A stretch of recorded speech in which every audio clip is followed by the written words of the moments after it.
Mutia Pratiwi yang akrab disapa Sela adalah seorang wanita berusia 25 tahun asal Kabupaten Simalungun, Sumatera Utara. Sebagai seorang pemandu lagu di salah satu tempat hiburan malam di Pematang Siantar, Mutia memikul tanggung jawab besar sebagai tulang punggung keluarga. Ia dengan tekun menghidupi kedua orang tuanya yang tinggal di sebuah rumah kontrakan sederhana, sekaligus berusaha memenuhi setiap kebutuhan dan permintaan mereka.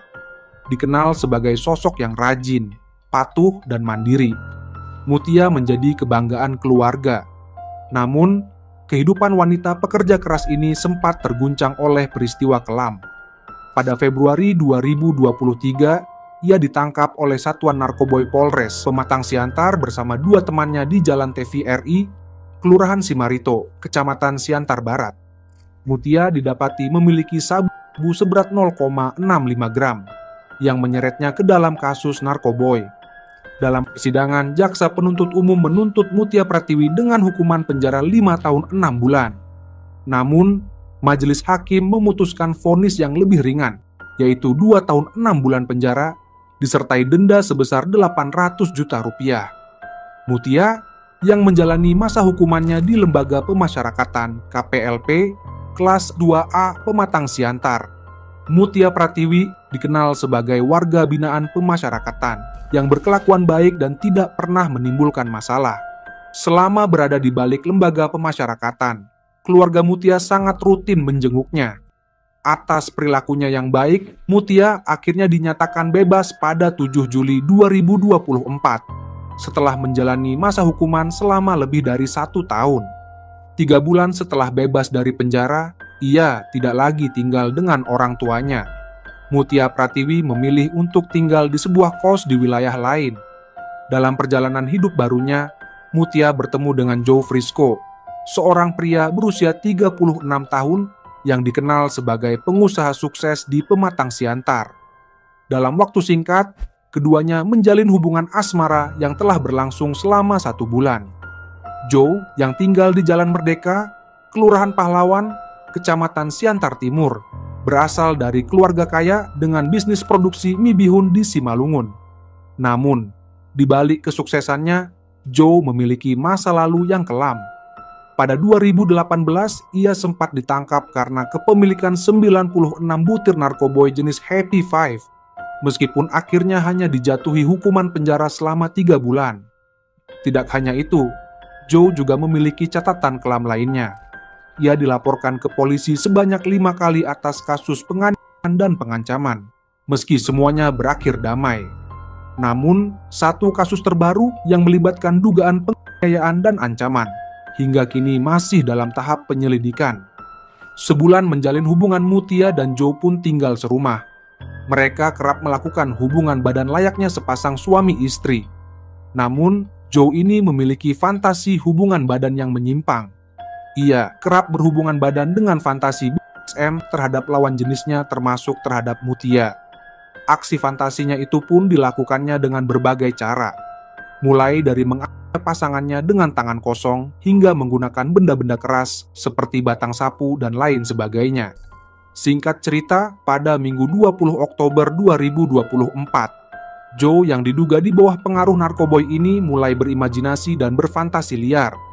Ia kemudian mengajak kekasihnya untuk melakukan hubungan badan. Namun, sebelum ia melakukan hal itu, Joe terlebih dahulu melakukan kekerasan terhadap Mutia menggunakan tangan serta gagang sapu untuk membangkitkan gairah fantasinya sebelum melakukan hubungan badan. Naasnya Mutia yang tak kuat mengalami penganiayaan itu pun harus kehilangan nyawanya. Setelah kejadian, Joe sempat kebingungan dan panik. Ia pun mencari cara agar bisa menutupi aksinya.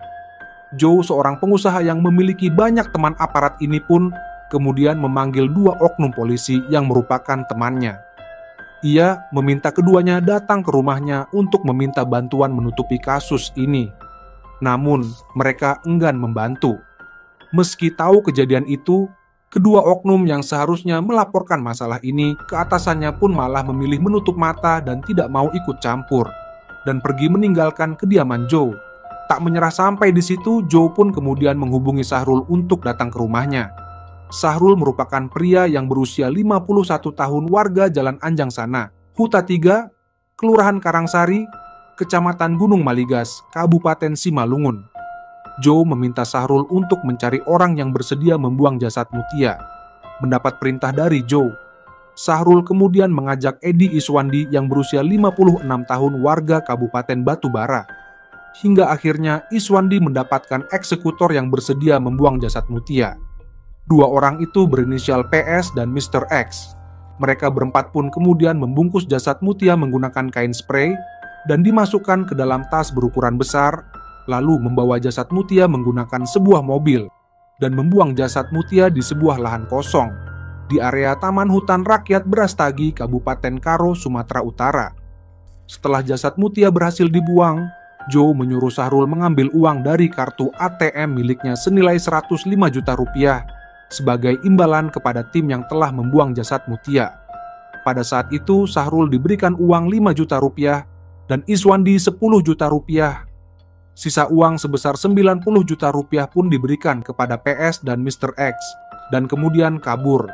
2 hari setelah kejadian tepat pada Selasa 22 Oktober 2024. Seorang pekerja kebersihan yang sedang menyapu di jalan lintas Medan Brastagi, Desa Dolu, Kabupaten Karo, Sumatera Utara, curiga melihat tas plastik berukuran besar. Pekerja kebersihan itu pun langsung memeriksanya. Ia pun kaget saat membuka dan melihat isi tas tersebut. Ia melihat sosok jasad perempuan penuh luka di dalamnya. Ia kemudian memberitahukan ke pengendara yang melintas di jalan lintas Medan Brastagi dan segera dilaporkan ke pihak kepolisian. Polsek Brastagi langsung membawa jasad itu ke Rumah Sakit Bayangkara Medan untuk keperluan otopsi. Dari hasil pemeriksaan awal ditemukan sejumlah luka di tubuh korban, seperti bekas luka di kepala sebelah kiri dan ada 2 tulang rusuk bagian kiri patah. Setelah berhasil diidentifikasi, pihak penyidik pun lanjut untuk mencari tahu siapa keluarga dari korban. Setelah berhasil diketahui keberadaan keluarga korban, kemudian pihak kepolisian langsung meminta keluarga korban untuk datang ke RS Bayangkara untuk memastikan korban merupakan keluarganya. Sesampainya di Rumah Sakit Bayangkara Medan, keluarga pun dibuat syok melihat jasad Mutia yang sudah tak bernyawa lagi dalam keadaan penuh luka memar. Saat pertama melihat, keluarga pun sudah langsung mengenali dan mengakui jika korban merupakan keluarga mereka yang bernama Mutia Pratiwi alias Sela, yang berusia 25 tahun, warga Kabupaten Simalungun, Sumatera Utara. Setelah diterima oleh pihak keluarga, selanjutnya pada hari Rabu 23 Oktober 2024 kemarin, pihak keluarga langsung membawa korban ke rumah duka yang berada di Kabupaten Simalungun. Kemudian pada Jumat 25 Oktober 2024, setelah kasus ini diambil alih oleh Dirkrimum Polda Sumatera Utara. Dari hasil pengembangan yang dilakukan, pihak kepolisian berhasil mengamankan Joe di kawasan Kota Pematang Siantar. Tak hanya Joe, Sahrul dan Edi Iswandi juga berhasil diamankan Dirkrimum Polda Sumatera Utara. Di tempat yang berbeda, oknum polisi Polres Siantar dan Polres Simalungun yang mengetahui kejadian itu pun ikut ditangkap di salah satu ruko yang berada di Jalan Merdeka, Kota Pematang Siantar. Keduanya ditahan di penempatan khusus di Polda Sumut. 2 orang yang menjadi DPO pun salah satunya berhasil diringkus setelah 19 hari buron. Pelaku bernama Iwan Bagong. Iwan Bagong ini ditangkap saat bersembunyi di rumah di Desa Sigi, Kecamatan Krueng Seumayam, Kabupaten Nagan Raya, Aceh. Pada Jumat 8 November 2024, Dirkrimum Polda Sumatera Utara menetapkan 7 tersangka dalam kasus ini, yaitu Joe Frisco Johan, Sahrul, Edi Iswadi, Iwan Bagong, 2 oknum polisi, serta Mr. X yang masih diburu pihak kepolisian.